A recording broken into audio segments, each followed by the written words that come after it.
vous avez votre Bible. Dieu aime nous parler au travers de la nature. C'est vrai, nous n'avons pas de branches ni de feuilles, mais Dieu utilise l'image d'un arbre fruitier pour nous montrer que son esprit en nous produit du fruit. Oui, nous sommes comme un arbre. On ne peut pas se remplir de mauvaises choses et espérer avoir de bons fruits.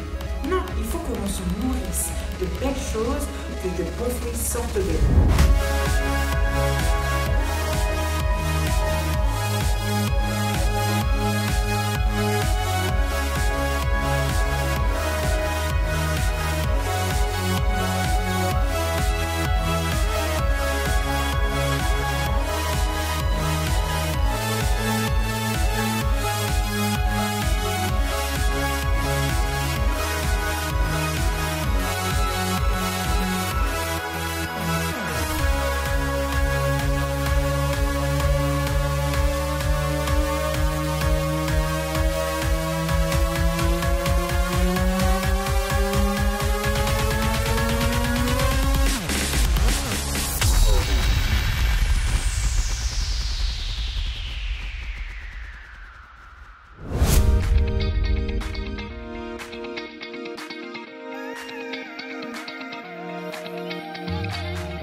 Je m'éveille car je sais qu'avec toi, tous mes rêves ont un sens. Je veux vivre ma vie pour toi. J'ai pris ma décision. Tu me relèves, tu me montes tes merveilles. À jamais je ton amour, car tu m'as libéré. Oh Dieu, aucun moment n'est perdu. Le soleil percer les ténèbres, noir et blanc, maintenant se change en couleur. Mon sauveur, oui tu fais toutes choses nouvelles. Maintenant je vis.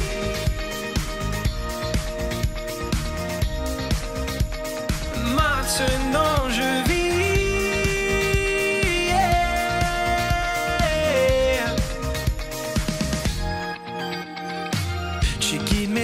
Tu es là près de moi. Son amour m'a guéri. Il n'y a rien comme vivre avec toi. Cette vie que tu m'offres, je choisis. Voir le soleil percer les ténèbres, noir et blanc, maintenant se change en couleur. Mon sauveur, oui tu fais toutes choses nouvelles. Maintenant je vis.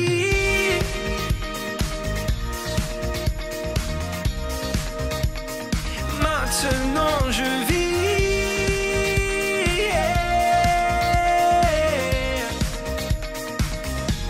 Emmène-moi plus loin qu'auparavant. En ton amour je prends mon essor.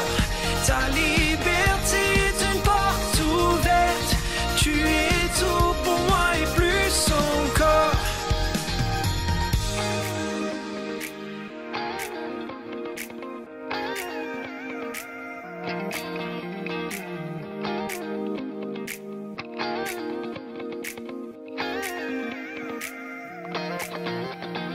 Vois le soleil percer les ténèbres, noir et blanc, maintenant se change en couleur. Mon sauveur, oui tu fais toutes choses nouvelles. Vois le soleil percer les ténèbres, noir et blanc, maintenant se change en couleur. Mon sauveur, oui tu fais toutes choses nouvelles. Maintenant je vis.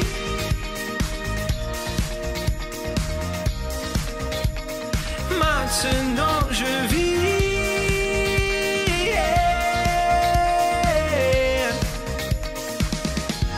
Emmène-moi plus loin qu'auparavant. En ton amour je prends mon essor. Ta liberté est une porte ouverte. Tu es tout pour moi et plus encore.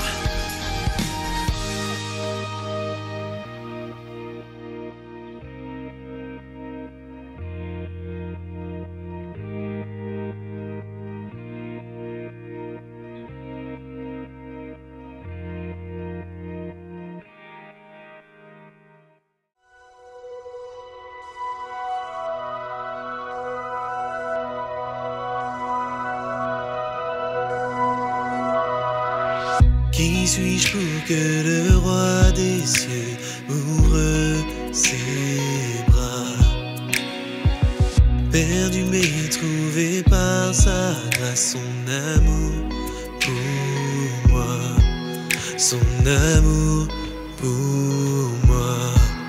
Il m'a libéré, ma dette est payée. Je suis enfant de Dieu, je suis à lui. Il m'a racheté à la croix grâce à un sondage. J'étais esclave du péché, mais il m'a sauvé. Jésus m'a sauvé. Il m'a libéré. Ma dette est payée. Je suis enfant de Dieu. Je suis à lui. Et dans sa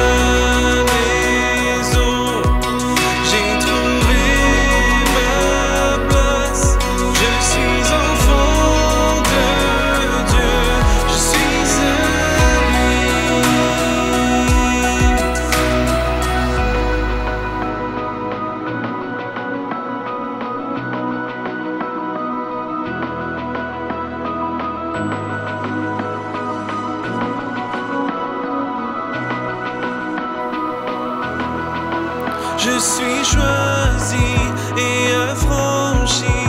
En toi je sais qui je suis. Tu es pour moi, pas contre moi. En toi je sais qui je suis. Je suis choisi et affranchi. En toi je sais qui je suis. Tu es pour moi, pas contre moi.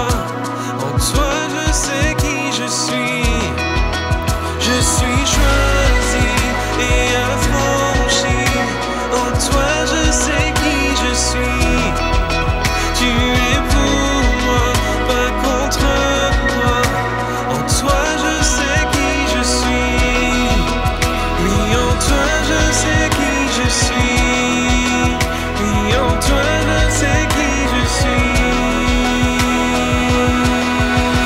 Il m'a libéré, ma dette est payée. Je suis enfant de Dieu, je suis à lui. Et dans sa maison, j'ai trouvé ma place. Je suis enfant de Dieu, je suis dans sa maison, j'ai trouvé ma place. Je suis enfant de Dieu, je suis à lui.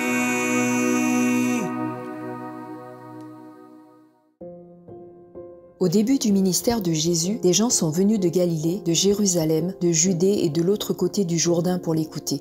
De grandes foules de gens le suivaient partout où il allait.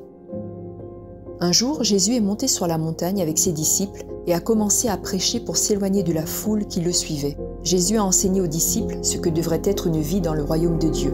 Cet enseignement est connu sous le nom de « Sermon sur la montagne », car c'est là que se trouvait Jésus, sur une montagne. C'est le plus long enseignement de Jésus consigné dans la Bible et l'un des plus importants. Jésus leur a parlé d'une nouvelle façon de vivre. Une vie avec Jésus serait différente de celle qu'ils avaient connue jusqu'à présent. Il leur a enseigné à quoi ressemblait une vie bénie et comment ils devaient traiter les autres. Il leur a parlé de la prière et du don aux nécessiteux. Jésus leur a dit qu'ils ne devaient pas s'inquiéter car leur Père céleste prendrait soin d'eux. Une vie avec Jésus produit de bons fruits.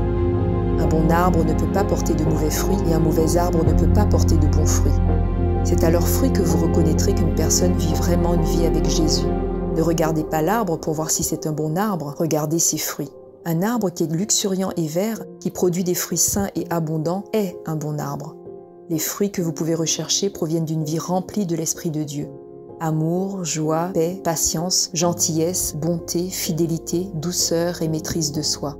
Quel genre d'arbre voulez-vous devenir?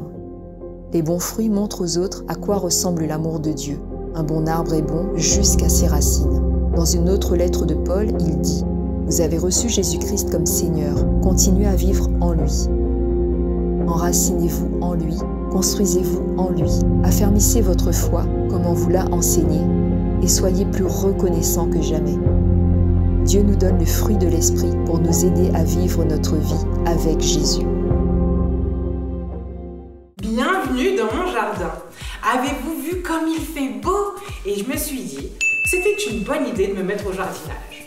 Mais qu'est-ce qu'il fait chaud! Salut Coucou J'ai Evie! quelque chose pour toi. Je t'ai amené du jus à la menthe. Mais ça n'existe pas le jus à la menthe, Eddie. Ah ouais? Ok. Mais je t'ai amené de l'eau à la menthe. Merci beaucoup. J'adore ça. Et d'ailleurs, tu fais bien, Eddie. J'aime tellement ça que j'ai décidé de planter de la menthe dans mon jardin. Waouh, super. Est-ce qu'Eddie, tu sais comment s'appelle l'arbre sur lequel la menthe pousse? Non. Ça s'appelle un Elsodia stony. Waouh. C'est un peu compliqué Ah quand même. ouais, compliqué. Mais bon, je suis donc allée dans un magasin de plantes et j'ai demandé au vendeur de me dire ce que je devais acheter pour faire pousser de la menthe. Et il m'a dit d'acheter des petites graines comme ceci que j'ai dû planter dans de la terre et que je devais arroser tous les jours. Et donc j'ai pris soin d'arroser mes petites plantes tous les jours, d'enlever les mauvaises herbes. Ah ouais, et ça a poussé Aude? Et bah tu sais quoi, au bout de quelques semaines, elle n'a pas encore atteint sa taille maximale. Mais j'ai déjà quelques petites feuilles de menthe qui commencent à pousser. Ah ouais, je les vois. Ça sent trop bon. Petite question pour vous les amis. Si je vous avais montré uniquement les graines, sans vous dire que c'était pour faire pousser de la menthe, est-ce que vous l'auriez su? Mais non, c'est trop dur. Il aurait fallu attendre que le fruit puisse pousser pour qu'on puisse savoir de quoi il s'agit. Exactement. Si j'avais juste mis les graines dans la terre, sans les arroser, sans enlever les mauvaises herbes, est-ce que j'aurais eu également ce beau résultat? Est-ce qu'un arbre mal entretenu, auquel on ne prend pas soin, est-ce qu'il portera de bons fruits? Non, je pense pas qu'il va porter des bons fruits parce que pour qu'un arbre puisse porter des bons fruits, il doit être bien nourri et on doit prendre soin de lui. Exactement. Pour pouvoir avoir de jolis fruits, comme ceci par exemple, de belles oranges, de belles pêches, de belles bananes, eh bien il faut prendre soin de son arbre. Sinon, malheureusement, ça peut ressembler à cela. Ça n'apporte aucun fruit et c'est pas très joli. Les amis, avez-vous déjà remarqué que plus nous passons du temps avec quelqu'un, plus on finit par lui ressembler?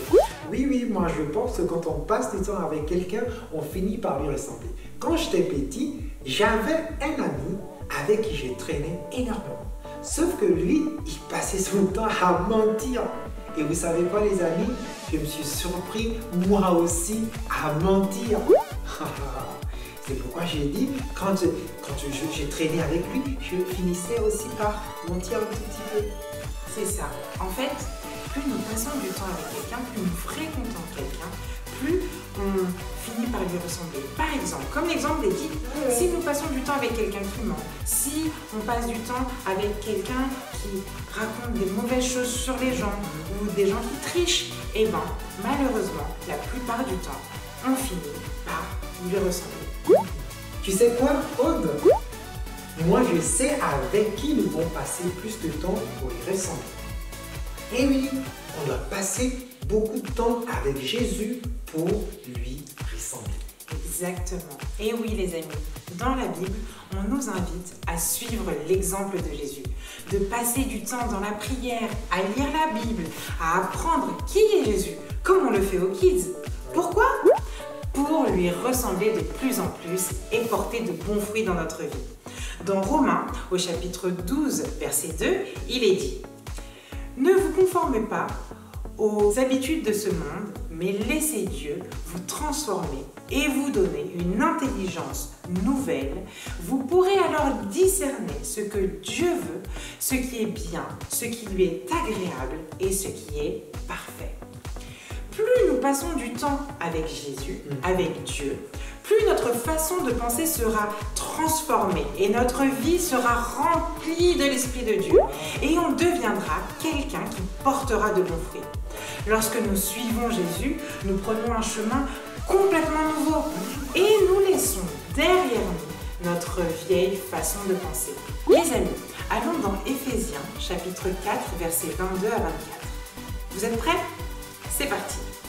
Vous devez donc, en renonçant à votre conduite passée, vous débarrasser de votre vieille nature, que ses désirs trompeurs mènent à la ruine. Il faut vous laisser complètement renouveler dans votre cœur et votre esprit. Revêtez-vous de la nouvelle nature, créée à la ressemblance de Dieu et qui se manifeste dans la vie juste et sainte qu'inspire la vérité. C'est cela, les amis.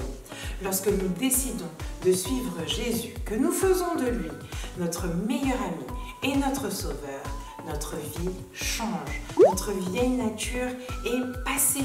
Vous savez comment? Parce que via le Saint-Esprit, Dieu nous aide à nous transformer tout d'abord de l'intérieur. Parmi ces choses que l'on ne voit pas tout de suite. Par exemple, prenons l'exemple de ceci. Ceci nous représente, vous et moi. Parfois, à l'intérieur de nous, on peut avoir de la jalousie, de la méchanceté, de la colère. Et ça, c'est des choses qu'on ne voit pas. Et vous savez comment le Saint-Esprit agit? Lui, il nous remplit petit à petit par sa gentillesse, sa fidélité, sa bienveillance, son amour. Et il permet en fait que toutes ces choses qui n'étaient pas très jolies à l'intérieur de nous reviennent à la surface et il nous aide à les enlever. Oui, lorsqu'on a une vie centrée sur Dieu, une connexion avec Dieu très très grande, cela produit de bons fruits. Mais Aude, c'est bien de produire des fruits. Mais moi, je ne vais pas produire des feuilles de menthe, ni des pommes. Mais ça veut dire quoi, produire des fruits pour ceux qui suivent Jésus? C'est une excellente question, Oli. Retournons dans Galates, chapitre 5, verset 22. Mais ce que l'Esprit Saint produit, c'est l'amour, la joie, la paix, la patience, la bienveillance, la bonté, la fidélité, la douceur et la maîtrise de soi. Prenons par exemple la fidélité. Est-ce que vous savez ce que veut dire la fidélité? Eddie, est-ce que tu as un meilleur copain par exemple? Oui, oui. Et pourquoi c'est ton meilleur copain? Parce qu'il joue avec moi tout le temps. Il est gentil avec moi, il m'encourage.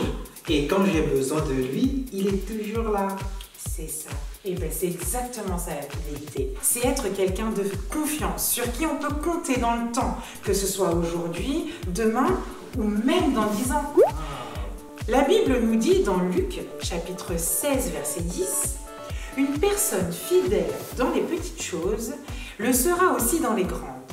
Une personne qui n'est pas honnête dans les petites choses ne le sera pas non plus avec les grandes. » Suivre Jésus et avoir le Saint-Esprit en nous aide à devenir des personnes fidèles. Un autre exemple.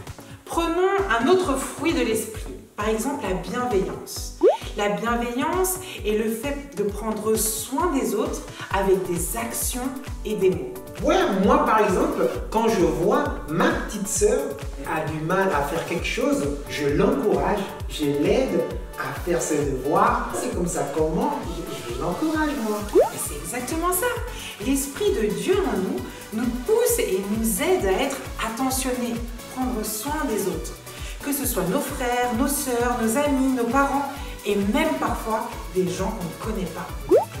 Oui, mais moi, une fois, quand j'ai vu un monsieur dans la rue qui avait besoin d'argent pour se nourrir, j'ai demandé à maman si elle pouvait lui donner un peu d'argent. C'est ça être bienveillant.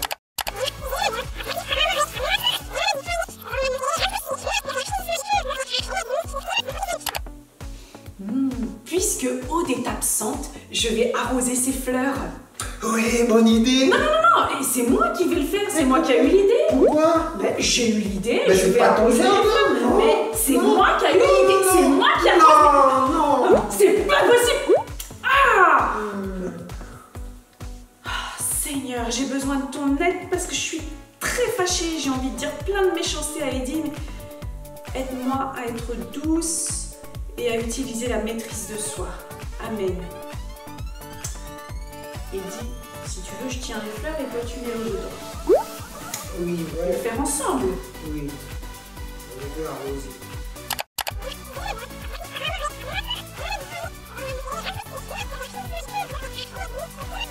Qui est d'accord avec moi que ce n'est pas toujours facile de garder son calme lorsqu'on est énervé? Le Saint-Esprit, lui, justement, sait que ce n'est pas évident pour nous. Donc, comme Céline l'a fait, quand on sent qu'on monte en pression comme une cocotte minute, on appelle le Saint-Esprit pour qu'il nous donne la force et la sagesse de nous maîtriser, de garder notre calme, même quand ce n'est pas facile. Les amis, la gentillesse qui vient du Saint-Esprit n'est pas une faiblesse, mais une force. Et c'est très puissant.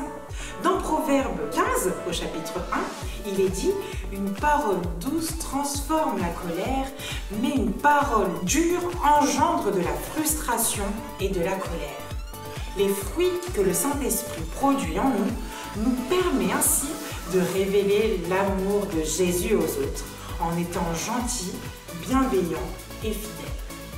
Est-ce que toi aussi, mon ami, tu voudrais avoir de bons fruits en laissant Jésus être ton exemple, en faisant de lui ton sauveur et ton meilleur ami? Oui? Alors prions ensemble. Seigneur, merci pour ton amour. Merci pour ton Saint-Esprit qui nous aide à être bon, gentil, à être calme et surtout à révéler ton amour aux autres. Seigneur, viens dans ma vie, transforme-moi et rends-moi encore plus comme toi. Dans le nom de Jésus, Amen. Les amis, merci d'avoir suivi ce message et je vous dis à très bientôt. Bye bye!